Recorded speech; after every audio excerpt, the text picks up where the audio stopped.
Anthropologue, historien, essayiste, chacun de ses livres fait évidemment débat. Emmanuel Todd est mon invité. La défaite de l'Occident est publié chez Gallimard. Emmanuel Todd, c'est votre dernier livre. Quand vous dites la défaite de l'Occident, évidemment, on parle de l'Ukraine en particulier. Vous dites au fond, ça y est, l'OTAN a perdu, au fond, cette guerre face à la Russie. Oui, c'est-à-dire que quand j'écrivais le livre, c'était pas clair pour tout le monde. Mais maintenant, je crois que les gens du Pentagone seraient assez d'accord avec moi. Cette idée de défaite, je dirais que c'est une défaite de l'Occident sans être une victoire de la Russie. C'est une défaite parce que les Américains sont tombés dans le piège tendu par le nationalisme ukrainien. Ils l'ont soutenu, ils l'ont nourri, ils l'ont fait apparaître d'une certaine manière, mais sans se rendre compte, par incompétence, de ce qu'ils n'avaient pas les moyens industriels, en termes d'industrie militaire, de soutenir une guerre de longue durée contre la Russie. Oui. Parce que l'Occident, que j'analyse surtout, qui est au cœur de l'analyse, est devenu un monde d'illusions économiques, dans lequel le produit intérieur brut ne représente plus rien de sérieux, etc. Donc il y a une sorte d'illusion de l'Occident sur lui-même, qui s'est trouvé embringué dans une guerre avec la Russie, qui n'était pas non plus ce qu'on pensait. Oui. C'est-à-dire qu'il y a un discours sur la Russie qui a complètement aveuglé l'Occident à ses possibilités. Russophobe, vous dites, au fond. C'est-à-dire que, si vous voulez... Un mouvement anti-russe. C'est-à-dire je suis sans arrêt confronté à des gens qui refusent de me voir comme un historien... qui travaille sérieusement, qui essaye d'établir des séquences de longue durée dans l'histoire, de faire remonter la crise de l'Occident des choses, et qui me traite de poutinophile ou des choses comme ça, et qui ne se rendent pas compte, alors là c'est sûr qu'eux sont poutinophobes, mais qui ne se rendent pas compte eux-mêmes que si on n'essaye pas de comprendre l'adversaire, c'est-à-dire de comprendre à qui on fait face, comment il est arrivé là, quel est son pays, quel est le dynamisme de l'économie adverse, on se désarme. Oui. Vous voyez, donc il y a vraiment... Voilà, pour moi, il y a vraiment un enjeu intellectuel autant que politique. C'est que si je milite pour quelque chose, c'est pour qu'on commence d'être enfin sérieux, après 2 ans de guerre, que l'Occident est en train de perdre dans les plaines d'Ukraine, qu'on commence sérieusement à réfléchir à ce qui se passe, à qui nous sommes et à qui est en face de nous. En fait, moi, j'adorerais que mon livre soit lu, pas simplement par des gens qui trouvent que je suis sympa ou que je pense de travers ou que je suis un provocateur, mais par des gens, des décideurs qui essaient de faire face à un adversaire, par nos gouvernants, par mes opposants, en fait. Oui, mais là le magazine Bild a publié des notes confidentielles de l'armée allemande disant qu'il y a une possible guerre mondiale en 2025, deuxième moitié de 2025, serait entraînée par la mobilisation des forces russes en Ukraine, la défaite, après la victoire de Donald Trump, finalement, la défaite de l'Ukraine, et qu'après, il va y avoir un enchaînement dans les pays baltes. Non, si on lit mon livre, qui est en fait un livre rempli d'informations qui permettent de comprendre les objectifs des Russes, on se rend compte que les Russes n'ont pas les moyens démographiques et militaires et le savent d'un quelconque affrontement avec les Occidentaux. En fait, la signification profonde de cet article du Bild, je dirais que c'est probablement une réaction de contre-information, parce que la menace qui se profile, en fait, actuellement, avec la défaite de l'OTAN, c'est son issue, sa conséquence inévitable, qui est un rapprochement entre la Russie et l'Allemagne.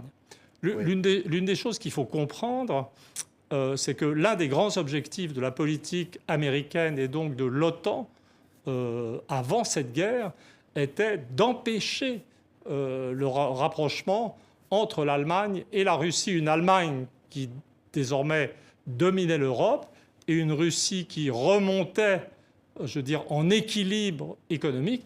Et ça, c'était la grande terreur. Et c'est pour ça que les Américains, ainsi que l'a montré l'enquête de Seymour Hersh, ont fait exploser les gazoducs Nord Stream, etc.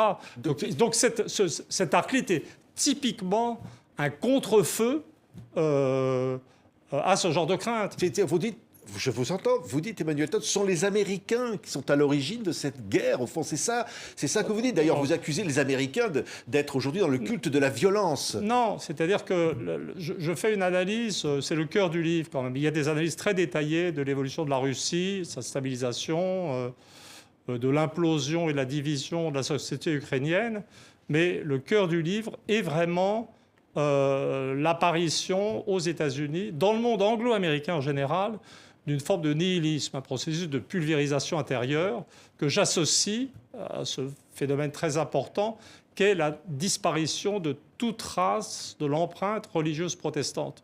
Le protestantisme, en fait, l'analyse du protestantisme qu'on connaît mal en France est vraiment au cœur du livre, c'est-à-dire l'Occident, dans l'esprit du grand sociologue allemand Max Weber, qui écrivait avant la guerre de 14, l'Occident, c'était les pays protestants, et l'ascension de l'Occident, c'était l'ascension due au protestantisme qui alphabétisait les populations, qui encourageait une éthique du travail, une moralité très contraignante, pas simplement individuelle, mais sociale. Et dans le livre, je montre comment, par étapes, on est passé d'un protestantisme actif à un protestantisme, je dirais, zombie, c'est-à-dire dans lequel la religion, la croyance n'est plus vraiment là, mais où les gens se comportent toujours selon les règles de la moralité religieuse traditionnelle. Et puis maintenant, depuis les années 2000, un protestantisme zéro, c'est-à-dire un état de non-existence. Et si vous faites cette hypothèse qui est démontrée par des faits dans le livre, d'un protestantisme zéro, vous comprenez tout ce qui nous choque et nous fait peur en Amérique.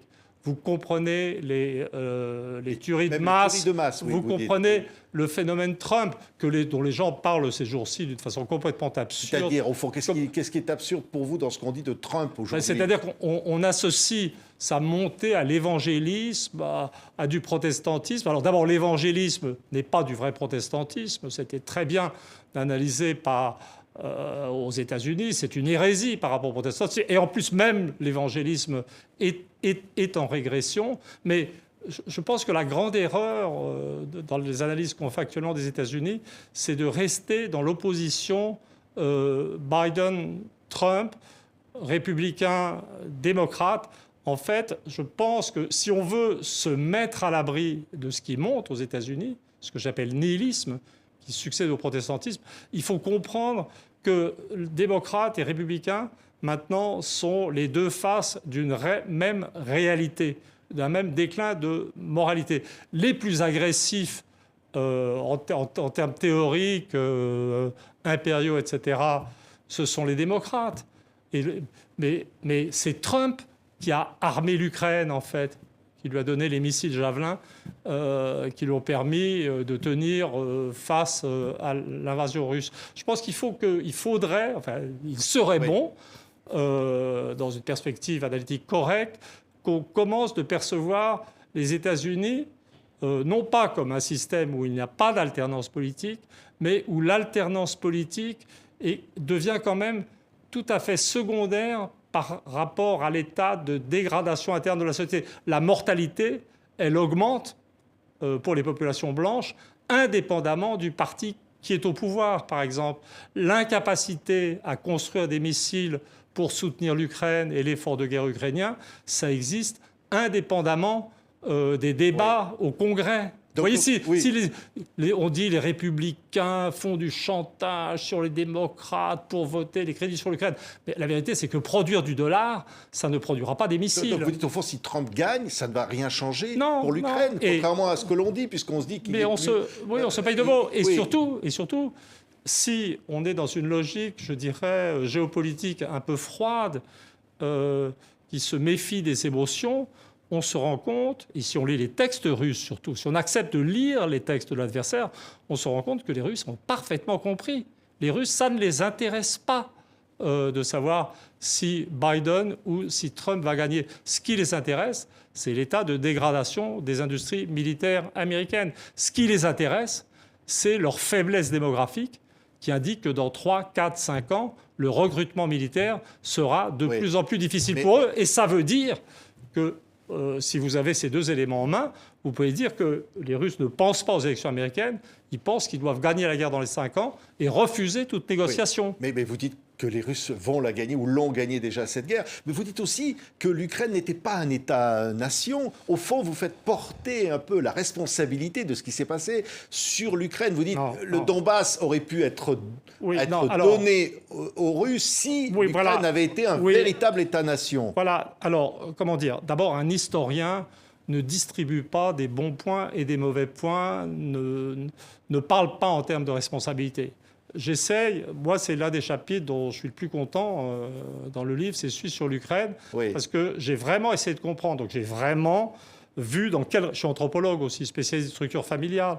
Donc j'ai réussi à démontrer, à retrouver les données qui montrent que les structures familiales de l'Ukraine centrale et occidentale sont effectivement différentes des structures familiales communautaires des Russes, beaucoup plus individualistes, beaucoup plus, je dirais, occidentale en un sens. Mais je montre aussi qu'il existe une Ukraine russe, qu'il existait une Ukraine russe, la Crimée et le Donbass, et une Ukraine russophone dont les structures familiales étaient différentes.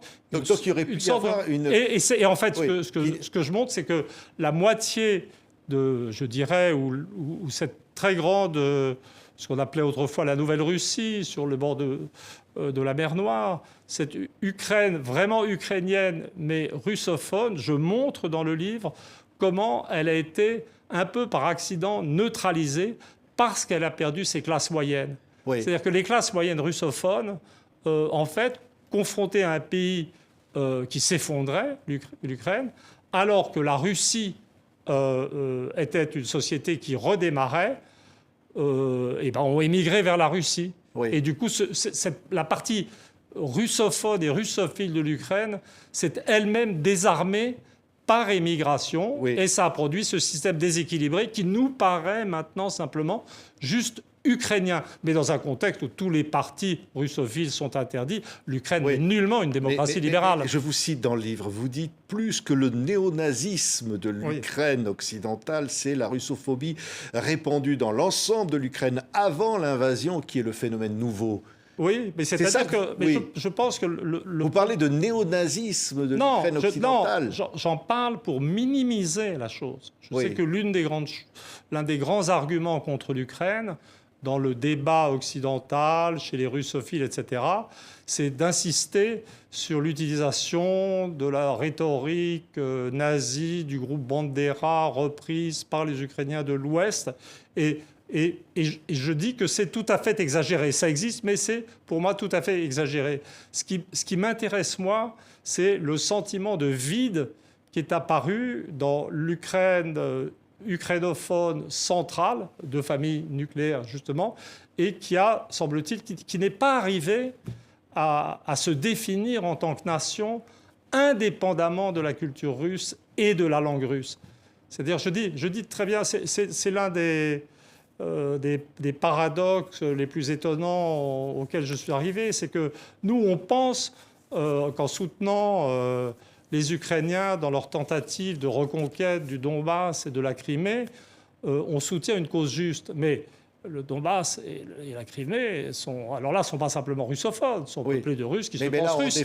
On défend surtout l'Ukraine face à une agression russe. Non, mais plus que dans l'agression russe est venue parce que les Russes attendaient une attaque au Donbass, en fait, et qu'il y avait ce projet de reconquête tout à fait bizarre des frontières de l'ancienne Union soviétique. Et ce que je suggère dans le livre, c'est une hypothèse. J'admets tout à fait que c'est difficilement démontrable. Si on veut être prudent, quelquefois, il faut produire des hypothèses non démontrables. Je dis que si la volonté ukrainienne de se séparer de la Russie avait été au niveau inconscient le plus profond, réel et sincère, il se serait débarrassé du Donbass et de la Crimée. Et ce que je dis, c'est un peu paradoxal, je l'admets, et peut-être difficile à accepter, mais rester en guerre avec la Russie pour l'éternité, puisque c'était ça le projet, puisqu'il n'était pas question de vaincre la Russie, c'était rester lié à la Russie. C'est ça qui était extrêmement bizarre. Oui, mais quand Emmanuel Macron, hier, dans sa conférence de presse, dit, je le cite, « Il n'est pas question que la Russie gagne. On ne peut pas... » Alors, donc, il va se rendre le mois prochain en Ukraine, Emmanuel Macron. Il veut à nouveau armer l'Ukraine. Non, alors d'abord, de toute façon, l'une des bizarreries de mon livre, c'est que, pour un lecteur français, c'est que la France y apparaît très peu. Et quand elle y apparaît, c'est plutôt en meilleure position que la Grande-Bretagne, qui est vraiment partie dans un délire. Pourquoi ? Parce que la France ne compte pas. Et la raison fondamentale pour laquelle la France n'est pas dans le livre, c'est que la France n'est pas un acteur géopolitique important dans cette guerre. Comme je dis, il y a l'Allemagne, qui contrôle toute l'Europe de l'Est maintenant, et le gros de l'Europe, et puis il y a la Russie, et puis il y a la crise ukrainienne, et puis il y a le bellicisme britannique, qui personnellement est un drame pour moi, qui suis un anglophile de naissance pratiquement, et que j'explique dans un chapitre complet par un état de dégradation incroyable de la société anglaise. Mais la France, dans tout ça, ne joue aucun rôle. Donc Emmanuel Macron ne pourra rien faire, c'est ça que vous dites? Ça ne sert à rien qu'il aille en Ukraine le mois prochain? Je veux dire, comment dire, non, ça ne sert à rien. Je suis presque gêné. Si vous voulez, autrefois, j'ai passé tellement de temps à dire de mal d'Emmanuel Macron que maintenant j'ai presque quelques scrupules. Mais du point de vue de la géopolitique... Vous avez changé d'avis sur Emmanuel Macron? Non, pas du tout. Mais quand on fait de la géopolitique, on ne pense pas à Emmanuel Macron. Vous voyez, il n'existe pas. Pourquoi? Parce qu'au fond, vous dites... Parce que la France n'a pas les moyens de faire quoi que ce soit. Mais c'est la faute à Emmanuel Macron, ça? Pas du tout. Pas du tout, mais je sais pas. Je veux dire, j'ai pas de raison particulière de parler de la France, donc je n'ai pas de raison particulière de parler d'Emmanuel Macron, mais il n'y a aucune attitude critique là-dedans. Oui, mais derrière ça, si je reviens une petite seconde sur sa conférence de presse... Il aurait pu exister s'il avait compris quelle était la situation. Je ne suis pas en train de dire qu'il aurait pu exister s'il avait lu mon livre, puisqu'il n'était pas écrit. Mais il aurait pu exister si la France avait eu une attitude indépendante et si elle n'était pas tombée dans le piège de cette guerre, si elle n'avait pas laissé se créer... Autrefois, l'Europe, c'était l'axe Paris-Berlin, il n'y a pas de problème. Mais cette guerre, ça a créé une Europe qui est dominée par un axe... Londres, Varsovie, Kiev, dans lequel l'Allemagne, cible des États-Unis, et la France ont été complètement marginalisées. Et il n'a pas vu la manœuvre. Oui. Mais si vous me donnez si vous me demandez mon opinion personnelle sur les capacités géopolitiques d'Emmanuel Macron, je vous dirais que je les considère comme très faibles. Mais je n'ai pas non plus une opinion très élevée du Quai d'Orsay en France. Vous voyez? Oui. Mais si on revient juste une seconde sur ce que disait Emmanuel Macron, mais là pour parler de la France, parce que finalement tout est lié. Vous parliez tout à l'heure de l'affaissement de l'Occident. Quand il dit il faut réarmer la France doit rester la France, on va mettre des uniformes à l'école, on va chanter la Marseillaise.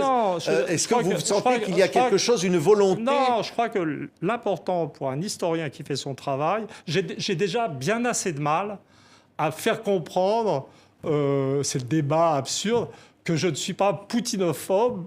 Vous voyez le lapsus. Que je ne suis pas... Merveilleux lapsus, j'espère qu'on me le comptera à mon crédit. Que je ne suis pas poutinophile, mais que je suis un historien qui cherche des faits et qui cherche à faire son boulot sur un sujet fondamental qui est la guerre économique et militaire entre la Russie et les États-Unis.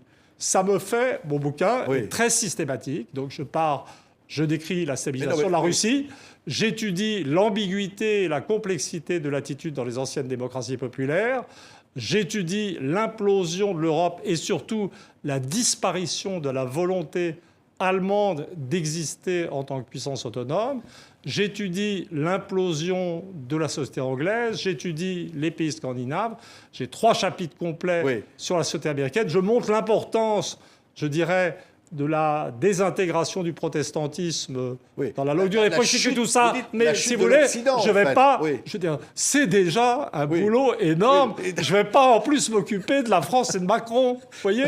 Mais ça compte quand même. Non, je vais vous dire où elle est. Je vais vous dire où elle est la France dans mon livre, la France, c'est moi. C'est-à-dire l'auteur est français. C'est tout. Donc oui. Je dirais que ce livre est un élément de la culture française. Vous qui êtes démographe, vous entendez parler d'une volonté de relance de la natalité en France. Oui, mais c'est pas... Vous entendez parler de tout ça. Ça veut dire qu'il y a quelque chose qui va dans le mouvement général. Non, mais moi, j'ai passé 2 ans et demi de recherche à faire de la géopolitique.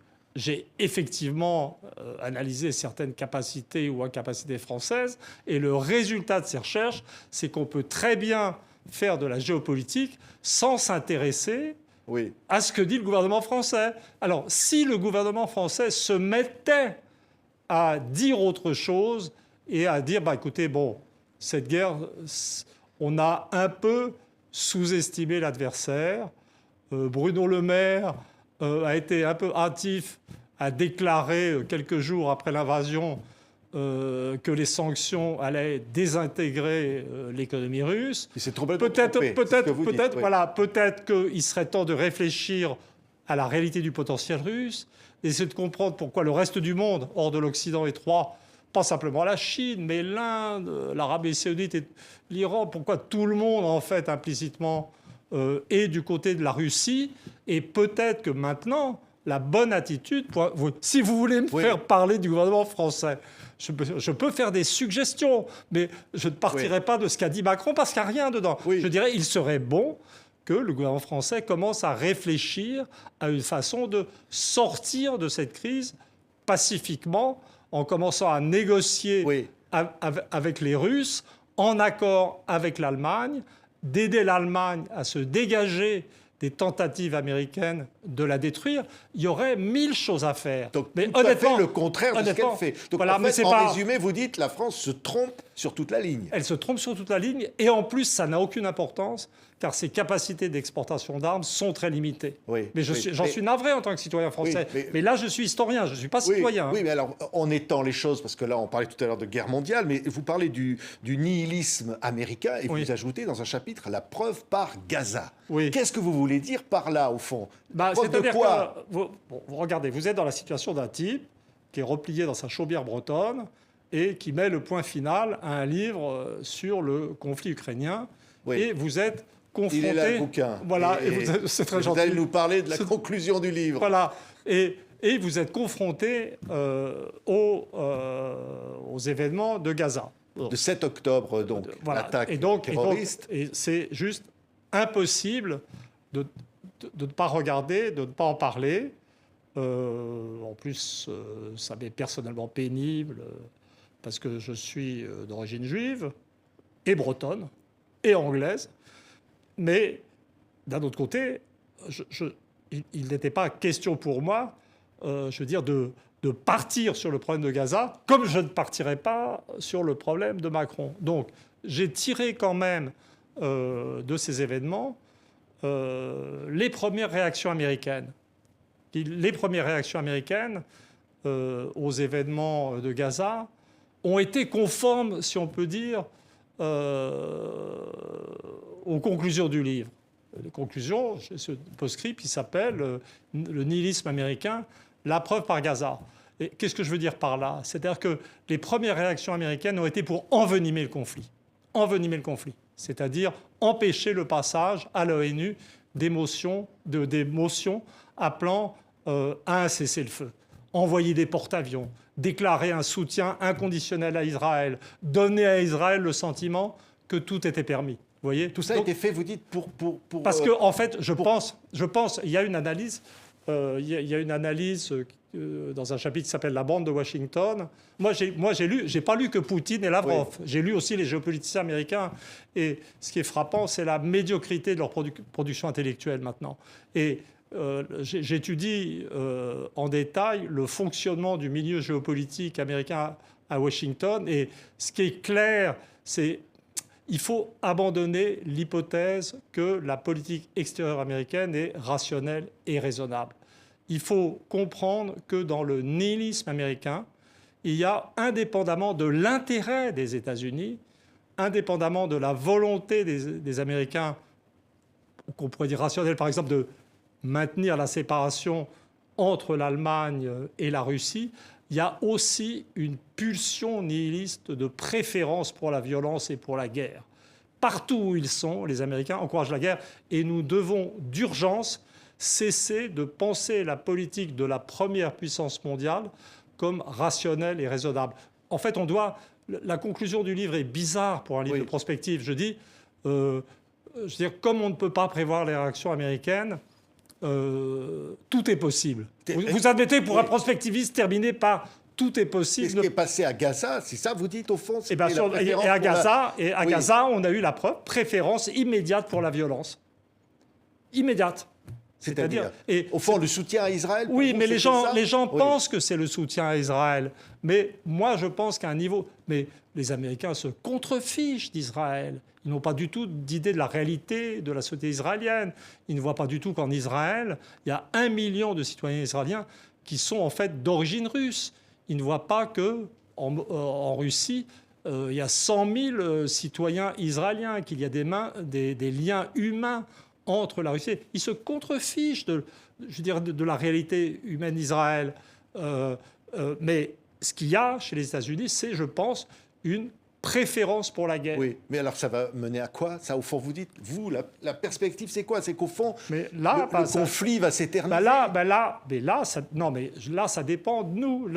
Le problème, si vous voulez, si vous faites de la géopolitique mondiale, est-ce que est-ce que vous pouvez raisonnablement arriver à la conclusion que c'est les plus petits États, quelle que soit la complexité de leurs problèmes, qui décide de l'avenir de l'humanité?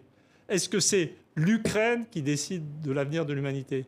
Est-ce que c'est Israël et Gaza qui décident de l'avenir de l'humanité? Est-ce que c'est même la Russie qui décide de l'avenir de l'humanité avec sa population de seulement 145 millions d'habitants et qui décline? Non, c'est l'Amérique qui est au-dessus de 330 millions d'habitants. Elle dépend pour son approvisionnement d'un commerce extérieur complètement déséquilibré, elle est complètement agitée. Et je dis que maintenant, ce sur quoi il faut réfléchir de toute urgence en Occident, parce que c'est ça notre défaite, c'est le déclin de l'Amérique. Et je le dis très clairement dans le livre, notre problème, dans notre perception de l'Amérique, c'est qu'au fond, on aime l'Amérique. On est né avec... Moi, la famille de ma mère était réfugiée aux États-Unis pendant la guerre. L'Amérique a sauvé ma famille. Et c'est pour ça que je mets au centre de l'analyse des États-Unis cette notion de nihilisme. Nous devons, de toute urgence, pour voir le monde tel qu'il est et penser notre politique extérieure, la première chose à faire, ce n'est pas du tout de s'exciter sur la Russie, je dirais. Ça n'est même pas de prendre sans réfléchir des mesures concernant l'Ukraine, c'est de progresser le plus vite possible vers une vision correcte de la réalité des États-Unis. Mais on peut... Oui. Si vous voulez, il suffirait de remplacer, vous voyez, partout des couvertures de journaux, la menace Trump, la menace Trump, la menace Trump. Mais Trump, c'est l'Amérique. Pourquoi les gens ne titreraient pas la menace américaine, simplement? La menace américaine. Et de voir simplement Trump comme un symptôme parmi d'autres, et Biden comme un autre symptôme, parce que ce qui est tout à fait déséquilibré dans ces analyses, c'est qu'on pose tout à fait... Après d'hésitation, je suis d'accord, Trump est une menace, il n'y a pas de problème. Mais les démocrates aussi sont une menace. On nous dit Trump ment tout le temps.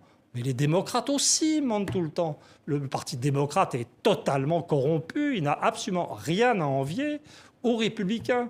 C'est ça notre priorité. Oui, mais vous pourriez voir aussi des unes de magazines, et on en voit, la menace de Poutine. Est-ce que pour autant on peut voir que Poutine serait une force de paix? Parce qu'à un moment donné, Poutine a voulu dire qu'il était une force de paix. Vous dites à cause des Américains, Poutine est apparu, notamment au Proche-Orient. De toute façon, oui, tout à fait. Mais je ne dis pas ça pour des raisons. Je suis démographe. J'ai fait l'essentiel de ma carrière à l'Institut national d'études démographiques. Donc j'ai une grande attention aux masses physiques, au potentiel des populations. Et les populations déclinantes, et qui risquent de décliner très vite dans leurs classes d'âge les plus jeunes, comme la population russe, ne peuvent pas être impérialistes, tout comme la population japonaise décroît, tout comme la population chinoise décroît, tout comme la population allemande est très menacée, qu'on pense par l'immigration. Donc la menace, c'est l'impérialisme américain? C'est même pas l'impérialisme. Parce qu'à la veille de la guerre d'Ukraine, l'Amérique était repassée en mode défensif. Le problème, c'est les déséquilibres internes de la société américaine. La Russie n'a pas les mains. Je peux dire des choses très brutales, pas cruelles, mais brutales. Je veux dire, la théorie, je dirais, militaire russe a changé au troisième millénaire. La vision post-stalinienne de la Russie était un pays dont la population croissait très vite, qui était prête à sacrifier des hommes. C'est ce qu'elle a fait pendant la Deuxième Guerre mondiale. Soit dit en passant, elle nous a sauvés en faisant ça, bien que ça ait été le stalinisme.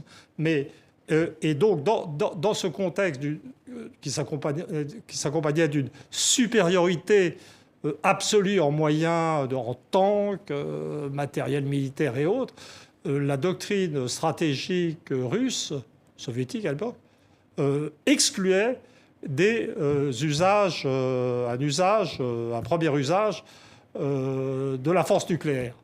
Maintenant, la doctrine militaire russe a changé. Ils disent, si on regarde les masses démographiques et militaires, on est tout à fait inférieur à l'OTAN. Il est une agression ou une attaque de l'Ouest par la Russie est tout à fait exclue. La doctrine militaire russe, elle est purement défensive. Mais ils disent, et j'espère, Bruno Le Maire s'est trompé sur l'effet que SWIFT, le décrochage de SWIFT pourrait avoir sur les banques russes, mais j'espère que nos gouvernants sont au courant ou à jour sur la doctrine militaire russe actuelle. La doctrine militaire russe actuelle dit que, compte tenu de la supériorité en masse d'hommes, de démographie, etc., des pays de l'OTAN, si le territoire, si la nation et l'État russe sont menacés, nous nous autorisons à des premières frappes nucléaires tactiques.